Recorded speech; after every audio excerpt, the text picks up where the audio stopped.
कल जो है सैलिसिलिक एसिड की एस्प्रिन बनाए थे, ठीक है। रिएक्शन पहला क्लीवेज कल हो गया था, सेकंड क्लीवेज आपका OH का है, ठीक है, R और O का है।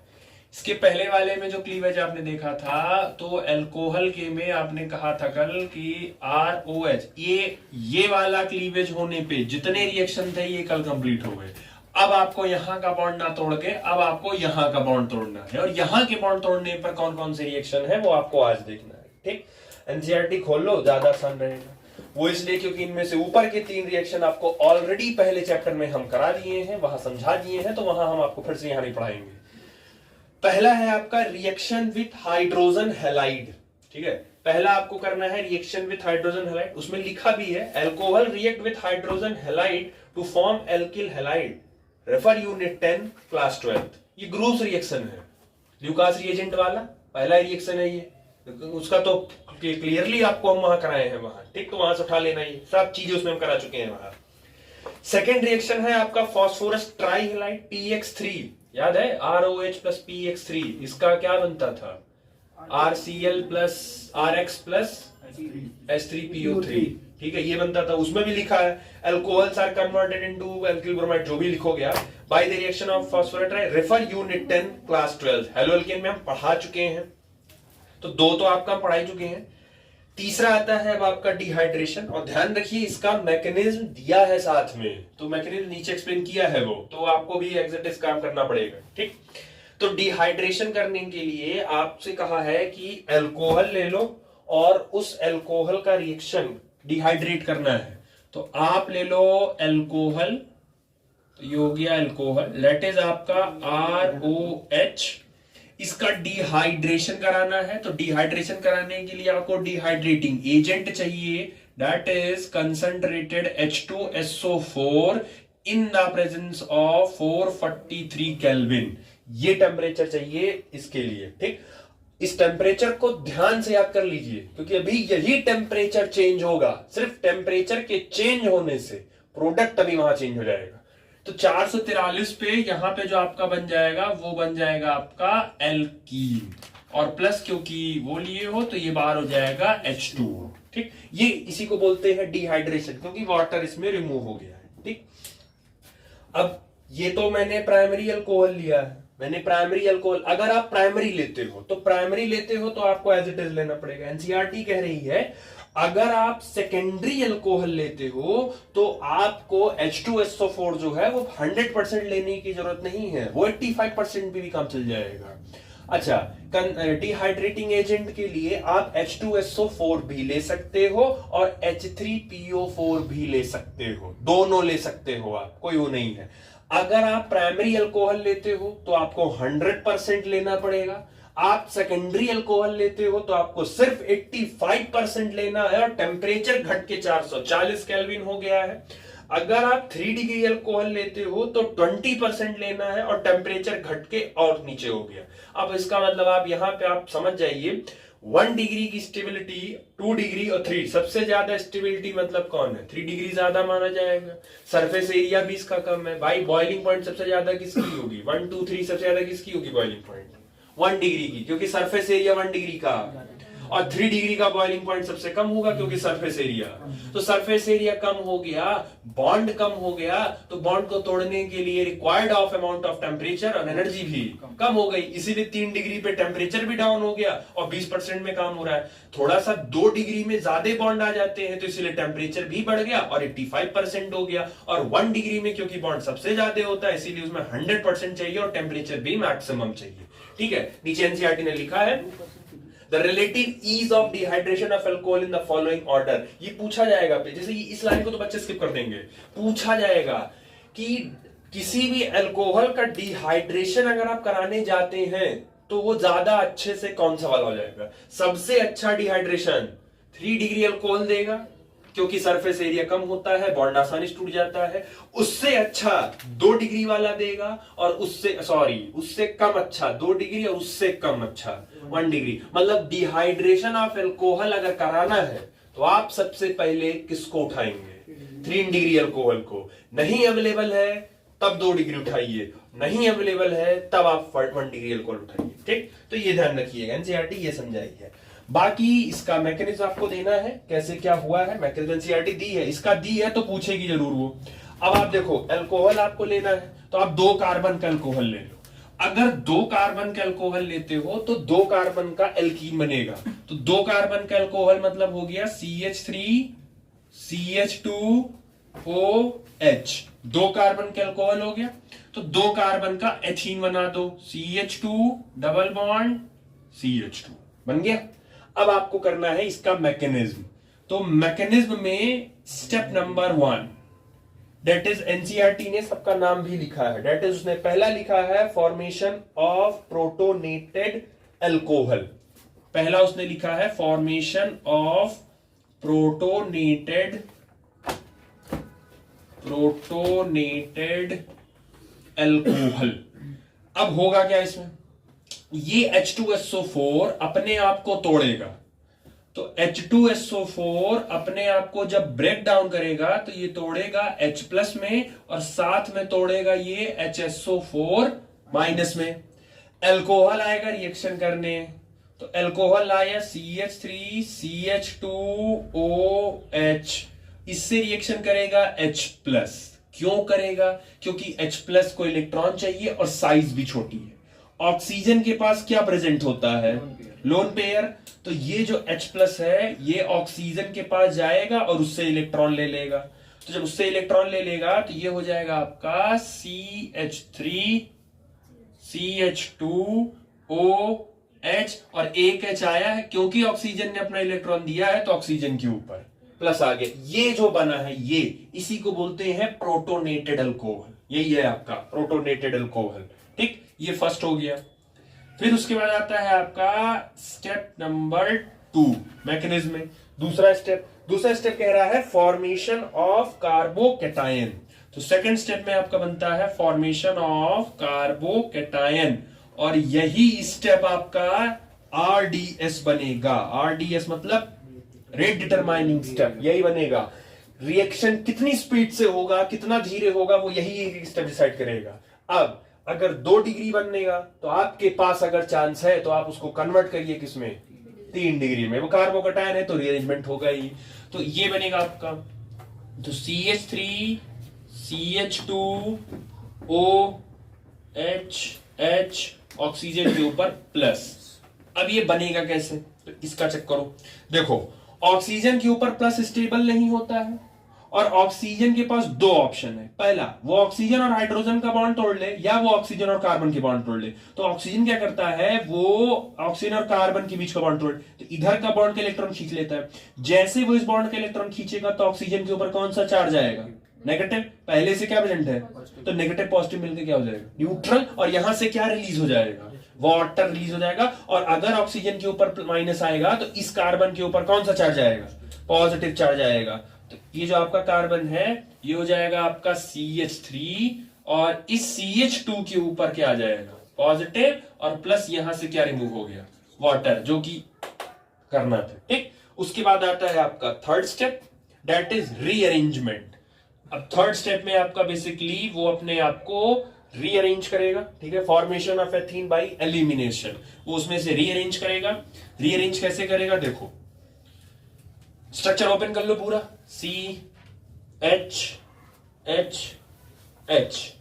C और यहां पे H, यहां पे H और इस कार्बन के पास plus, as it is same.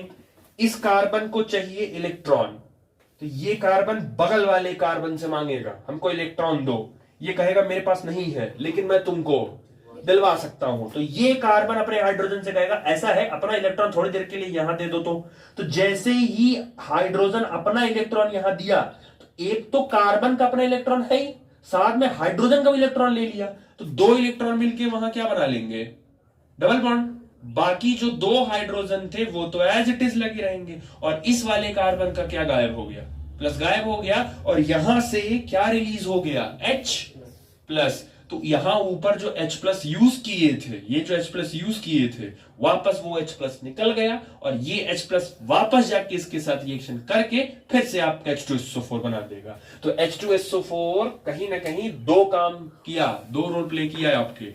एक तो ये डिहाइड्रेटिंग एजेंट तो बना ही बना, लेकिन साथ ही साथ ये आपके लिए कैटलिस्ट का भी काम कर दिया। जैसे यूज हुआ वैसे ही फिर बाहर भी निकल गया। समझ आया? तो एनसीईआरटी में समझाई है तो देगी जरूर, एक्सप्लेन करने कहेगी आपसे। ठीक, जितना लेके चलोगे कार्बन उतना ही कार्बन का बनेगा। प्रोपेनॉल होगा तो प्रोपीन बन जाएगा। बाकी कार्बोकैटायन बन रहा है तो उस बात को ध्यान रखिएगा कि कार्बोकैटायन बन रहा है तो रीअरेंजमेंट करा लेना अपना रास्ते में। ठीक है, करना कैसे है, 1,2 हाइड्राइड शिफ्ट या 1,2 मेथिल शिफ्ट, दोनों करा चुके हैं। ठीक,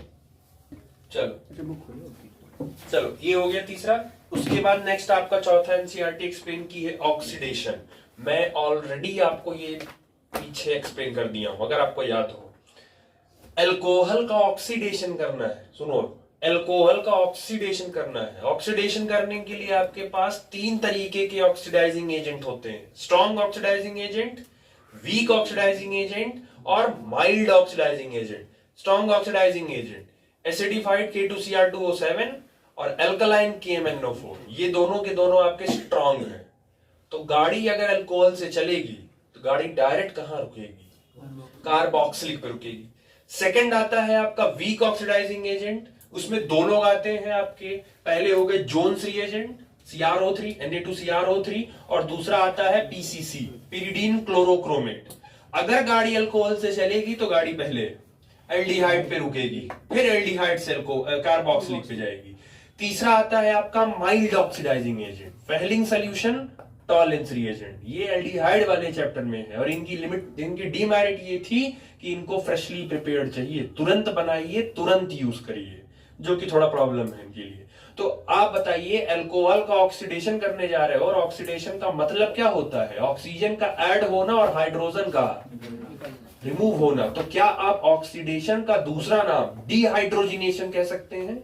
डिहाइड्रोजिनेशन, डी का मतलब निकलना और हाइड्रोजनेशन का मतलब हो गया हाइड्रोजन निकल रहा है, तो एनसीईआरटी ने इसीलिए उसको बोला है डिहाइड्रोजिनेशन। ठीक, बाकी वो समझा दिया था कि अल्कोहल का ऑक्सीडेशन करोगे तो एल्डिहाइड बनेगा और एल्डिहाइड का फर्दर ऑक्सीडेशन करोगे तो वो कार्बोक्सिलिक बन जाएगा। ठीक, उसके बाद वो एनसीईआरटी बस अब लाइन टू लाइन लिखी है कि RCH2OH, अल्कोहल का अगर CrO3 से करा तो ये जोन्स रिएजेंट है। CrO3 जो है वो जोन्स रिएजेंट है, वीक है, तो वीक होने के नाते गाड़ी पहले कहां रुकी है, एल्डिहाइड पे। ये पहला हो गया। दूसरा, उसके नीचे आप देखो, उससे भी बेटर ऑक्सीडेशन एजेंट वो कह रहा है PCC ले लो, तो उसमें भी देखो आप प्राइमरी अल्कोहल ही लिए हो और उसको भी आप PCC करोगे तो गाड़ी देखो कहां रुकी है, CHO एल्डिहाइड पे ही रुक रही है गाड़ी, मतलब दोनों के दोनों वीक ऑक्सीडाइजिंग एजेंट है। ठीक, उसके बाद आता है सेकेंडरी अल्कोहल और ऑक्सीडाइज टू कीटोन बाय क्रोमिन। अगर आप अल्कोहल सेकेंडरी लेते हो, सेकेंडरी अल्कोहल को ऑक्सीडाइज करोगे तो वो कीटोन, करा चुका हूं, याद आया पीछे, याद आया पीछे करा चुका हूं। प्राइमरी अल्कोहल को ऑक्सीडाइज करते थे तो एल्डिहाइड बनता था और सेकेंडरी अल्कोहल को करते थे तो कीटोन बनता था। जब यही अल्कोहल को ग्रिग्नार्ड से कराते थे रिएक्शन, कुछ याद आया, तो क्या वो बनता था आपका, मेथनॉल बनता था। कुछ याद करो, पीछे करा चुका हूं सब। ठीक है, tertiary alcohol do not undergo oxidation reaction, ये लाइन अंडरलाइन कर लो, याद कर लो कि टर्शरी अल्कोहल ऑक्सीडेशन नहीं करेगा, क्योंकि टर्शरी के पास कोई भी oxygen hydrogen basically hydrogen present ही नहीं होता है। ठीक है, तो हाइड्रोजन ही नहीं प्रेजेंट है उसके पास, तो हाइड्रोजन निकालेगा कैसे वो, तो क्योंकि ऑक्सीडेशन का मतलब ही होता है हाइड्रोजन का निकलना, और टर्शरी अल्कोहल के पास हाइड्रोजन ही नहीं है, तो जब तक हाइड्रोजन ही नहीं है उसका तो निकालेगा ही नहीं पाएगा, तो इसीलिए टर्शरी अल्कोहल ऑक्सीडेशन नहीं कर सकता। ठीक है, अंडर KMnO4 बाकी वो समझा दिया है। बाकी किनारे आपको दिया है कि RCH2OH कॉपर 573 में एल्डिहाइड हो रहा है, ये 1 डिग्री अल्कोहल है। अगर 2 डिग्री अल्कोहल को कॉपर 573 के साथ करोगे तो कीटोन दे रहा है, और अगर 3 डिग्री के साथ कॉपर 573 कर रहे हो तो वो एल्कीन दे रहा, मतलब कि 3 डिग्री अल्कोहल ऑक्सीडेशन नहीं दे रहा है, 3 डिग्री अल्कोहल एलिमिनेशन दे रहा है। तो ध्यान रखना इसका। ठीक है, जो एनसीईआरटी ने एक्सप्लेन किया है, समझ आ गई। ठीक, तो ये बेसिकली हम पीछे करा चुके हैं ये सब। ठीक है, ये आपका हो गया। चलिए नेक्स्ट है आपका रिएक्शन ऑफ फेनॉल। इससे पहले आपका अल्कोहल का हो गया था रिएक्शन, ठीक है, क्लीवेज वाला हो गया था। उसमें आपने reaction with hydrogen halide, reaction with phosphorus try halide, dehydration with their mechanism समझा दिया था, ऑक्सीडेशन समझा दिया था, बुक से रीडिंग करके एक एक चीज समझा दी गई थी। ठीक है, तो अगर आपके पास अल्कोहल प्रेजेंट है, प्राइमरी अल्कोहल प्रेजेंट है तो उसका ऑक्सीडेशन करोगे तो एल्डिहाइड बनेगा, सेकेंडरी अल्कोहल का ऑक्सीडेशन करोगे तो कीटोन बनेगा, और टर्शरी अल्कोहल का ऑक्सीडेशन होता ही नहीं है। लेकिन अगर कॉपर 573 रखते हो टर्शरी अल्कोहल के सामने तो वो एल्कीन बना देता है। ठीक है, ये थोड़ा सा याद रखें। ठीक, उसके बाद आता है आपका रिएक्शन ऑफ फेनॉल। फेनॉल में आपको टोटल ये 5 रिएक्शंस पढ़ने हैं, एक दो में सब पार्ट्स हैं, खाली इसी में है खाली। तो पहला है आपका इलेक्ट्रोफिलिक सब्स्टिट्यूशन रिएक्शन, उसमें 2 पार्ट पढ़ने हैं आपको। पहला है आपका नाइट्रेशन, दूसरा है आपका हेलोजिनेशन, सेकंड है आपका Kolbe, as it is named है तो आपको याद होना चाहिए। थर्ड है आपका रीमर T1 रिएक्शन, नेम्ड है, याद होना चाहिए। चौथा है आपका reaction of phenol with zinc dust, and last है आपका ऑक्सीडेशन। ये 5 रिएक्शन है जो आपको बेसिकली इलेक्ट्रोफिलिक सब्स्टिट्यूशन में पढ़ने हैं, मतलब रिएक्शन ऑफ फेनॉल में पढ़ने हैं। ये 5 आपको पढ़ने हैं। ठीक है, चलो उससे पहले अब आप फेनॉल जनरली यही देगा, फेनॉल जो है आपका इलेक्ट्रोफिलिक सब्स्टिट्यूशन देगा, तो क्या कैसे देगा पहले वो चीज थोड़ी सी क्लियर कर लो। इलेक्ट्रोफिलिक का मतलब होता है कि ऐसा स्पीसीज जिसके ऊपर पॉजिटिव चार्ज हो, वो इलेक्ट्रोफाइल होगा। अब वो पहले से कोई इलेक्ट्रोफाइल को निकालेगा, खुद जाके बैठेगा। उससे पहले आप जरा फेनॉल का स्ट्रक्चर बनाओ, तो फेनॉल का जब आप स्ट्रक्चर बनाओगे तो ये बनेगा OH, और ये बन गया आपका बेंजीन रिंग, और ऑक्सीजन के पास प्रेजेंट होता है लोन पेयर। अब आपको अगर याद हो, प्रीवियस नॉलेज ऑफ GOC से अगर याद हो, तो रिंग से अटैच एलिमेंट के पास अगर लोन पेयर प्रेजेंट है तो वो अपना लोन पेयर रिंग को क्या कर देता था, डोनेट कर देता था। अच्छा, ऐसे ग्रुप को हम क्या बोलते थे, GOC में पढ़ाए थे, प्लस एन ग्रुप बोलते थे। तो जब यहां आप इलेक्ट्रॉन को डोनेट करा दोगे तो यहां ऑक्सीजन और इस कार्बन के बीच में क्या क्रिएट हो जाएगा, डबल बॉन्ड क्रिएट हो जाएगा आपका। और क्योंकि ऑक्सीजन ने इलेक्ट्रॉन दिया है तो ऑक्सीजन के ऊपर आ जाएगा पॉजिटिव चार्ज। ठीक, और क्योंकि कार्बन का बॉन्ड जो है 5 हो जाएगा तो इस बॉन्ड का इलेक्ट्रॉन आगे शिफ्ट हो जाएगा, तो ये माइनस यहां चला आएगा और ये। इसके बाद का रेजोनेटिंग स्ट्रक्चर शायद आपको याद हो, ये माइनस यहां उतर जाएगा, ये यहां जाएगा, तो जब वो वहां जाएगा तो ये बेसिकली हो जाएगा आपका OH, इस पर प्लस डबल बॉन्ड, और ये बन गया आपका बेंजीन, और यहां आ गया माइनस चार्ज, यहां आपका आ गया ये दोनों बॉन्ड। ठीक, अगले में फिर ये यहां शिफ्ट हो जाएगा और ये वाला आगे उतर जाएगा, तो आगे जैसे जाएगा तो वो हो जाएगा आपका OH, इसके ऊपर पॉजिटिव डबल बॉन्ड, और ये आपका माइनस यहां आ जाएगा, डबल बॉन्ड यहां, फिर अगले में ये यहां उतर जाएगा और इसको इसका वापस मिल जाएगा, तो ये आपका हो जाएगा OH, इसको इसका लोन पेयर वापस मिल गया, सिंगल बॉन्ड, और ये आपका अल्कोहल वापस बन गया। सॉरी, ये इस बार यहां ये बन गया। तो ये बेसिकली आपको, क्योंकि अच्छा प्लस एन ग्रुप है, प्लस एन ग्रुप के होने की वजह से आप जरा चार्ट चेक करो, ये वाली पोजीशन जिस पर माइनस है, किस पोजीशन पर माइनस है, ऑर्थो, फिर यहाँ पे आपका किस पे है, पैरा, और फिर इस वाले पे क्या है, ऑर्थो। तो इसका मतलब है ऑर्थो पैरा, ऑर्थो पर नेगेटिव चार्ज है, नेगेटिव चार्ज का मतलब होता है इलेक्ट्रॉन डेंसिटी ज्यादा है। इसका मतलब है जब भी आपके पास प्लस एम ग्रुप प्रेजेंट होता है तो प्लस एम ग्रुप ऑर्थो और पैरा पे इलेक्ट्रॉन डेंसिटी को क्या कर देता है, बढ़ा देता है। मतलब माइनस बना दिया है तो माइनस पे अटैक हमेशा कौन करेगा, पॉजिटिव चार्ज ही करेगा। तो आपको नाइट्रेशन आपका पहला है, तो नाइट्रेशन के लिए जो आप रीएजेंट यूज करते हो दैट इज आपका कंसंट्रेटेड HNO3, इसको आप यूज करते हो, और साथ में आप इनके कंसंट्रेटेड H2SO4 भी आप यूज करते हो। इसके पहले वाले चैप्टर में नाइट्रेशन पढ़ा चुका हूं एक बार। नाइट्रेशन में HNO3 का जो ब्रेकिंग सिस्टम है वो सिखाया था, OH- और NO2+। तो ये जो NO2+1 है, ये NO2+1 है, ये आपका बेसिकली एक तरीके का क्या बन गया, इलेक्ट्रोफाइल बन गया। अब ये जो इलेक्ट्रोफाइल है वो फेनॉल पर जाके अटैक करेगा, तो प्लस है तो उसको माइनस चाहिए, तो एक बार वो जाके ऑर्थो वाले पे अटैक करेगा और एक बार जाके वो पैरा वाले पे, और दोनों पे हाइड्रोजन है, तो यहां से जो हाइड्रोजन है वो हाइड्रोजन निकल जाएगा और वो हाइड्रोजन इस OH को लेके बाहर हो जाएगा। तो बेसिकली अगर रिएक्शन आपके सामने आएगा तो ये आपके पास फेनॉल प्रेजेंट है, और इस फेनॉल का रिएक्शन आप कंसंट्रेटेड HNO3 और इसके साथ साथ आप कंसंट्रेटेड H2SO4 इसके साथ रिएक्शन करवा दो। अब होगा क्या, HNO3 मैंने बता दिया, NO2+ इलेक्ट्रोफाइल निकल जाएगा और ये एक बार ऑर्थो जाएगा, तो ऑर्थो के यहां पे एक हाइड्रोजन प्रेजेंट है, तो यहां का जो H होगा यहाँ के OH के साथ वो वाटर निकाल देगा और उस जगह पर खुद जाके कौन बैठ जाएगा, NO2 बैठ जाएगा, ये हो जाएगा OH, और तो एक प्रोडक्ट तो ये बैठ गया ऑर्थो पे NO2, और एक बचा है, एक नेगेटिव अभी पैरा पोजीशन पर भी है, तो जो एक NO2 एक बैठने के चांसेस हैं वो उसके पैरा पे भी जाके बैठ जाएगा।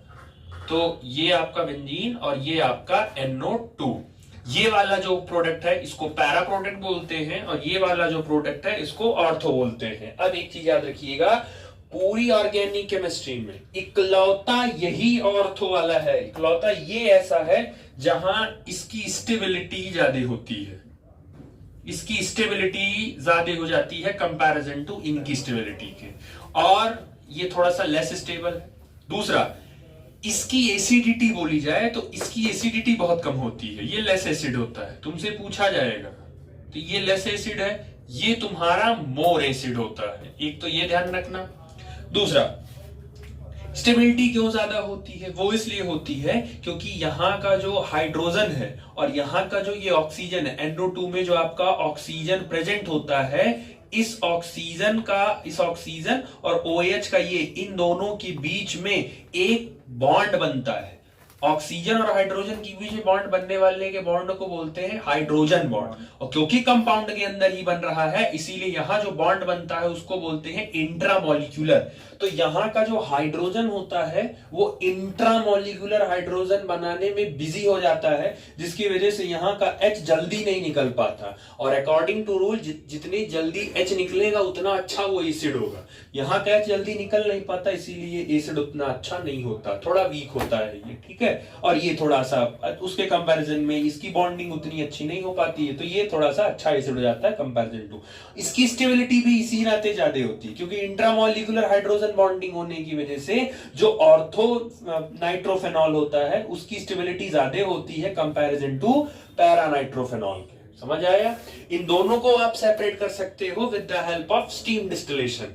ऑब्वियस है, दो, एक ऑर्थो है एक पैरा है, तो एक की स्टेबिलिटी ज्यादा होगी दूसरे की स्टेबिलिटी कम होगी, आप स्टीम डिस्टिलेशन कर दीजिए, जिसकी स्टेबिलिटी कम होगी वो जल्दी बॉन्ड तोड़ के उड़ जाएगा, तो ये जल्दी निकल जाएगा, ये बह जाएगा, तो जो रह गया वो ऑर्थो, जो उड़ गया वो पैरा हो जाएगा। ठीक, तो ये ध्यान रखिएगा, ठीक है। इसमें ये आपसे पूछा जाएगा, ठीक। बाकी ये समझा दिया कि ऑर्थो पैरा होता है और बाकी ये होता है, ठीक। दूसरा, हाँ एक चीज और, ये थोड़ा सा रुको, कंसंट्रेट नहीं, ये डाइल्यूट लेना है, ये डाइल्यूट लेना है।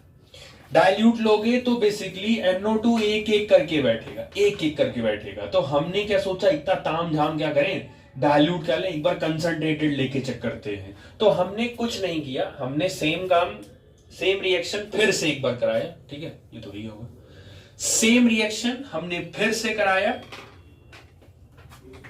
बस चेंज क्या किया, डाइल्यूट की जगह इस बार कंसंट्रेट कर दिया।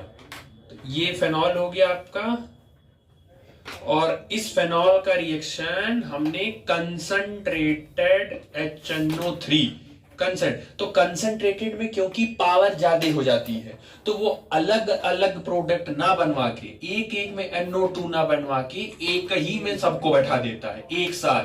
तो किस किस पर बैठाएगा, एक बार ऑर्थो पर, एक बार पैरा पर, और फिर एक बार ऑर्थो पर, तो वो तीन अलग अलग प्रोडक्ट ना बना के वो एक, क्योंकि स्ट्रांग हो जाता है, कंसंट्रेटेड में स्ट्रांग होने की वजह से वो एक ही बन बैठा देता है। और ये जो स्पीसीज बनती है, this species is known as picric acid. Commonly इसका नाम पिक्रिक एसिड होता है। अब क्योंकि एनसीईआरटी ने कहीं अलग से नहीं बनवाया है, मतलब बनाया है पर हेडिंग नहीं लिखा है उसने, तो ये ध्यान रखिएगा, आपसे पूछेगा how do you prepare picric acid, right the manufacturing of picric acid, what is picric acid. तो ध्यान रखिएगा कि पिक्रिक एसिड क्या होता है और कैसा बनता है, ठीक है। बाकी बहुत ज्यादा नहीं बनता है, रिएक्शन रेट इसका कम होता है, इनका ज्यादा होता है, डाइल्यूट में बनता ज्यादा है, अच्छा खासा बन जाता है दोनों, इसमें पिक्रिक बन जाता है, बट ये ज्यादा नहीं बनता है, ये कम बनता है, ठीक है। अब आप एनसीईआरटी अगर ओपन करते हो तो उसमें समझाया उसने, यहाँ पिक्रिक एसिड उसने बनाया भी है, ठीक है। हाँ, आपसे कंपैरिजन किया जाएगा तो मोस्ट स्ट्रॉन्ग एसिड है ये। अब ये सब क्लास 11th में आपको करवाया था मैंने कि NO2 plus M plus I, NO2 plus M plus I, sorry minus M minus I, minus M minus I, minus M minus I, minus वाले एसिडिटी बढ़ाते हैं, इलेक्ट्रॉन डेंसिटी वो कम करते हैं, तीन तीन लोग खींचेंगे तो एसिडिटी वैसे ही इसकी बढ़ जाएगी। तो picric acid is more acidic than orthonitrophenol and paranitrophenol, ये सबसे ज्यादा एसिडिक स्ट्रेंथ होता है, ठीक है।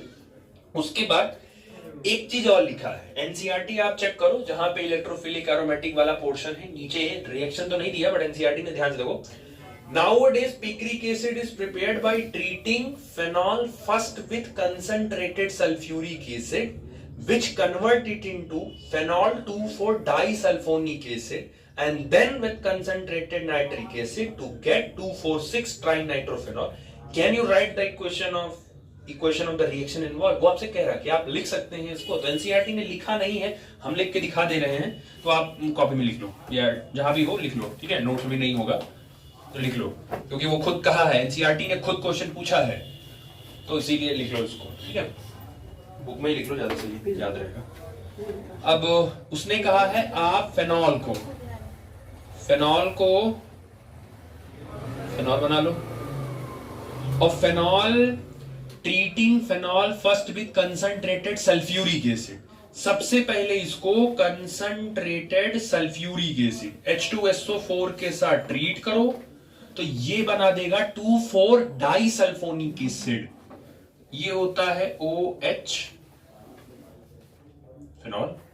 सल्फोनिक इसका मतलब SO3 बैठेगा यहाँ, सल्फोनिक का मतलब SO3, 2 और 4, यही है आपका जो एनसीईआरटी कह रही है, ठीक है, यही है 1 2 3 4, तो ये है आपका 2,4 डाई सल्फोनिक एसिड, ये है sulphonic acid, and them with concentrated nitric acid, और उसके बाद इसको आप कंसंट्रेटेड नाइट्रिक एसिड HNO3 के साथ ट्रीट कर दो, फिर आपको आपका पिक्रिक मिल जाएगा, ये हो जाएगा OH बेंजीन, ये बन गया आपका NO2 और NO2, ये बन गया आपका, ठीक।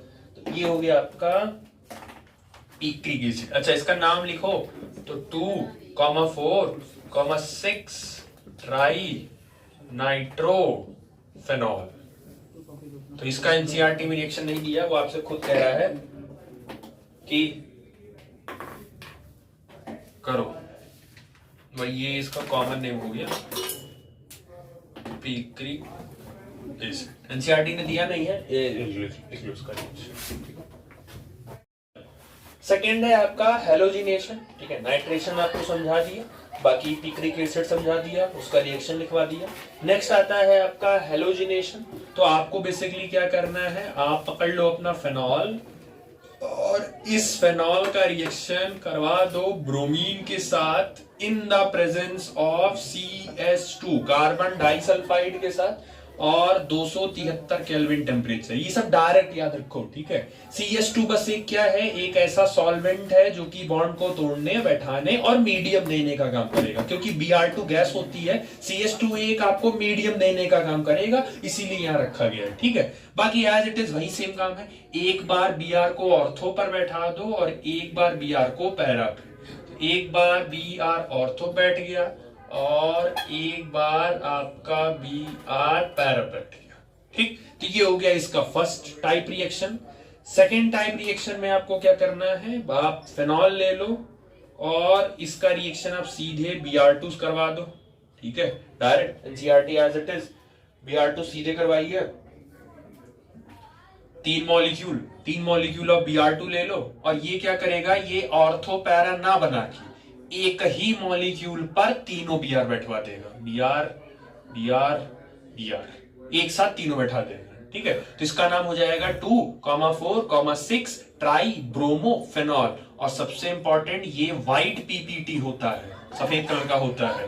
ये ऑर्गेनिक का व्हाइट पीपीटी है और इनऑर्गेनिक का व्हाइट पीपीटी AgCl होता था। तो ये याद रखिएगा, white PPT of organic compound is 2,4,6 tri bromophenol and inorganic का व्हाइट पीपीटी होता है आपका AgCl। ठीक है, ये दोनों याद रखिएगा।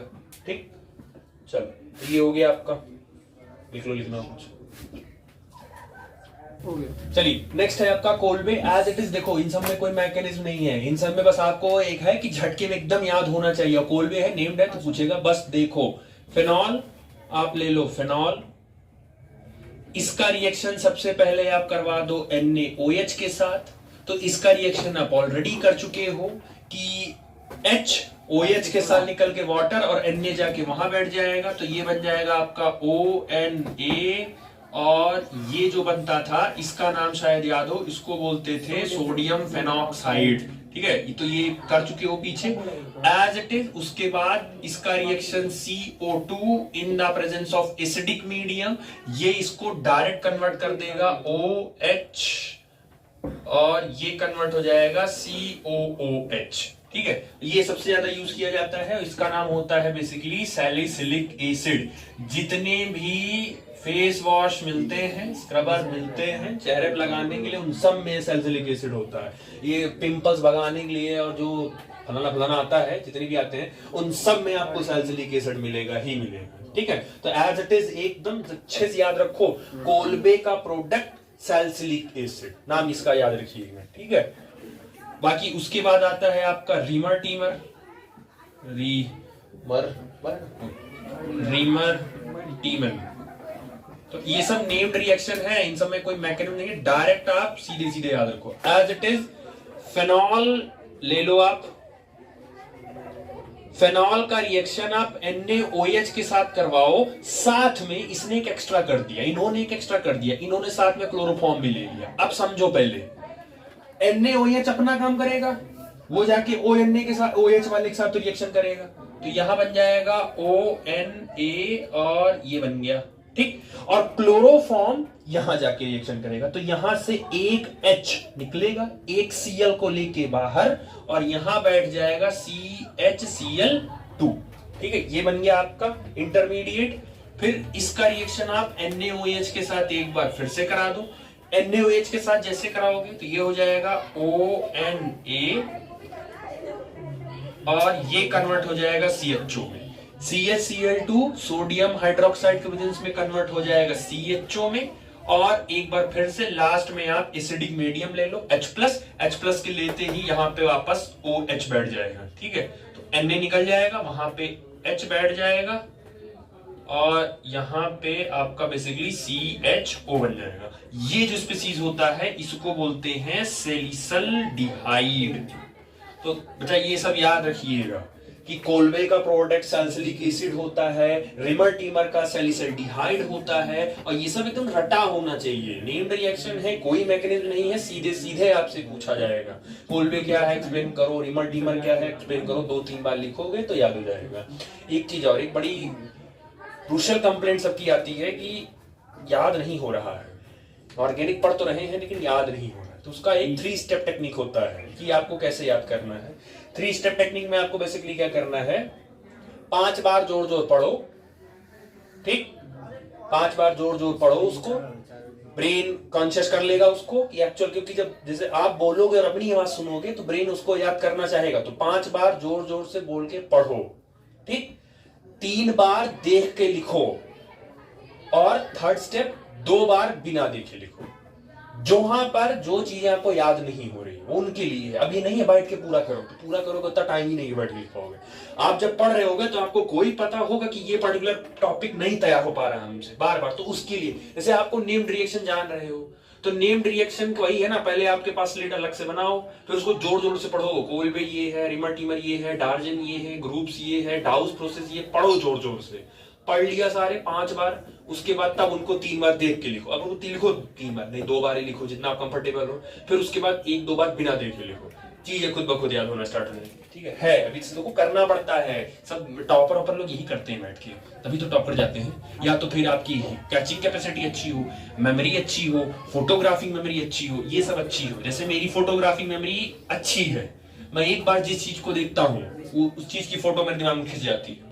तो कह सकते हो 1 मिनट सांपू में, तो वो आदत जब आपके अंदर आ जाएगी तो जानते हो उससे बहुत प्रॉफिट होता है। वो फोटो खींची रहेगी तो दिमाग में रहेगा कि वो इस पेज पर वो है। आपने बहुत सारे टीचर्स को देखा होगा, उनको याद रहता है कि इस पेज पर इसने नीचे की ये है, तो वो आदत डाली है। ठीक, नेक्स्ट है आपका रिएक्शन ऑफ जिंक विथ